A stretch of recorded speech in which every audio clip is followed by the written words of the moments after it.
177వ సంవత్సరంలో జరిగింది. ఇది ఫ్రాన్స్ దేశం. అది పరిపాలిస్తున్నటువంటి ఆయన పేరు మార్కస్, రోమన్ అధిపతి. ఒక దినాన్న 20 మంది మనుషుల్ని పట్టుకొని వెళ్ళిపోయాడు. అందుట్లో 15 సంవత్సరాల ఒక పాప పేరు బ్లాండీనా. 17 రోజులు చిత్రహింసలు పెట్టారు. 2 మాటలు అనిపించడానికి, యేసు ప్రభు దేవుడు కాదు, నా యజమానురాలు మంచిది కాదు చెప్పలేదు.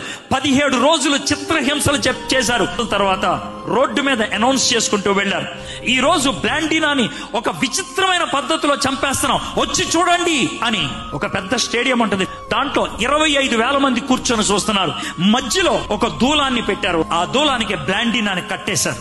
ఆకలిగా ఉన్నటువంటి 20 సింహాలని వదిలేశారు. సింహాలు పరిగెట్టుకుంటా వచ్చినాయి. బ్లాండీనా కాళ్ల దగ్గర పిల్లి పిల్లల్లాగా కూర్చుండిపోయినాయి. ఆ తర్వాత ఏం చేశారు తెలుసా? ఒక ఇనప కుర్చీ, ఆ ఇనప కుర్చీ కింద కట్టెలు పెట్టి మంట ఎలిగించారు. బ్లాండీనాని కూర్చోబెట్టారు. గట్టిగా యేసయ్యా అని అరిసింది. ఆ మీదకి ఒక దున్నపోతు